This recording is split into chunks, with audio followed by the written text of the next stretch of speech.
Welcome back, and over the same topic. We're very delighted to be having with us live over the phone Mr. Abdul Latif Wahba, the political analyst and writer and journalist. Good morning, Mr. Abdul Latif. Good morning. How are you doing, sir? So we were talking about one of the biggest mega projects in the Middle East and in the Arab world, and a huge agricultural project that is going to secure food for Egypt for the coming years, inshallah. And also, most importantly, the strategic crops like wheat, like cotton, like sugarcane, for example, like some Egyptian particular crops, agricultural crops that are direly needed to be consumed, and also for exports. If you'd like to shed light over the different crops or the different agriculture industries that are going to come out of this particular place, Toshka.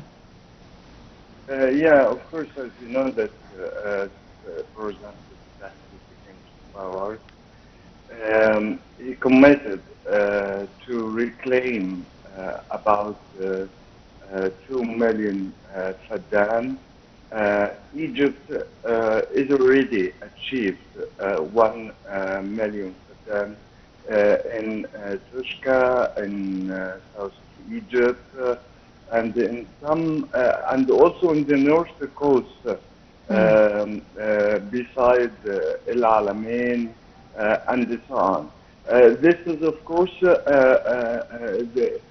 we are trying to cultivate the main and the strategic crops, like wheat, as you said, and as you know that during the Russian-Ukrainian war, you know what the world and the importers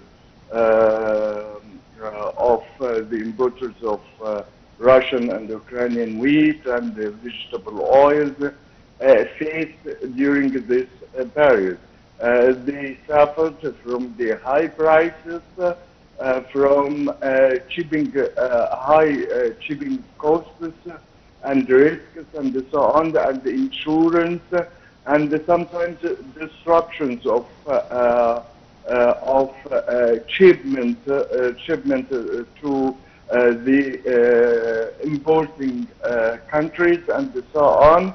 And Egypt, like many other countries all over the world, and also in Africa itself, we suffered the same repercussions. As you know that Egypt cultivating about 3.2 to 3.5 million faddans of wheat yearly, but at the same time, this is of course enough to produce about 9 million tons. The state or the government always purchase during the local, after the local harvest, about 3.5 million tons. But at the same time, we need some wheat or volumes of wheat imported from abroad. This is to meet the domestic production, and at the same time to secure wheat for subsidized food that consumed about 9 million tons a year. So in east of Al Uwaynat and in Toshka, President Fattah al-Sisi asked not only the government but also the Arab foreign investors in this area to depend upon this, upon cultivating the strategic goods and commodities and so on, like wheat, like sugar cane, as you said, and at the same time, what we suffered in wheat, we suffered also in vegetable oils. As you know that we import yearly about 90 or 95% of our local demand from other countries in Europe, especially Romania, Ukraine, Russia, Bulgaria, and so on.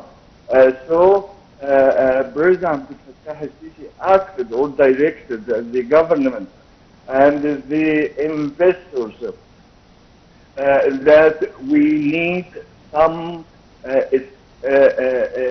special strategic commodities like wheat, like sugar cane, like vegetable oils, and the vegetables in general at the same time. During the last 2 months, President Fattah al-Sisi launched many mega projects, as you mentioned, in Sinai, in Upper Egypt, Shar al-Wainat and Toshka, and also in Al Alamein and so on, as they reclaimed more than 1.5 million fadan to add it to the agricultural land in Egypt. And at the same time, as you know, that Egypt is still discussing how to increase the reclaimed land to 2 million fadan. This is, of course, we are trying to exploit some of this area to organic fruits and so on. This is, of course, to support it to Europe and Latin America, and also the United States and Asia. You know that the agri-products, Egyptian agri-products exports reached about $6 billion in 2023.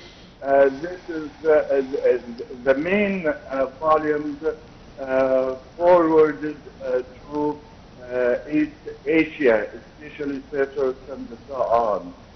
So we are trying to exploit the same, the two trajectories. One for the local commodities, and the others for exporting some agri-products to Europe and East Asia and so on. Right. So east of Oinet, New Delta, Sinai, Minya, and Bani Suef are also places. New space that is going to be open, wide open for new horizons of agriculture and industrial projects. Are they all agricultural projects? Yeah, of course. So are we talking about thousands and millions and zillions of job opportunities are going to be offered for our youth and for the citizens inside those governorates? So we're talking agricultural projects, we're talking industrial projects, and we're talking new job opportunities to alleviate the burden and to provide livelihoods for families to start. Of course, as you know, as you mentioned, the agricultural sectors is one of the biggest sectors in Egypt, not only for exporting outside or exporting some commodities and so on, our agri-products for Europe, for example, or any different parts of the world, but at the same time, it attracted millions of workers and also to suffocate the unemployment rate in Egypt. As you know that I think, according to the statistics of CAPMAS, we will find 25% of the labor workers in agriculture sectors here in Egypt. So they attracted the people to work, especially in some provinces in Upper Egypt, as they fully depend upon agriculture. This is one.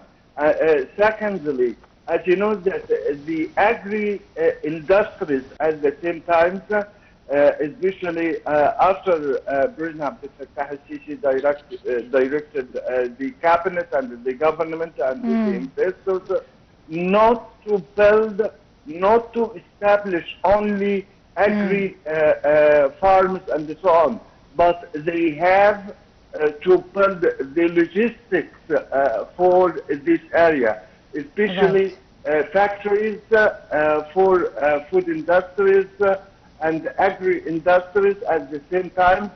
And this is, of course, attract thousands of people in Upper Egypt.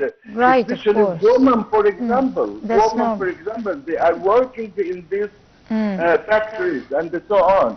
This is, of course, will increase the standard of life, will help them to be outside of poverty line and so on. Right. On this note, of course, Mr. Abdul Latif Wahba, you are a journalist and you are a political analyst.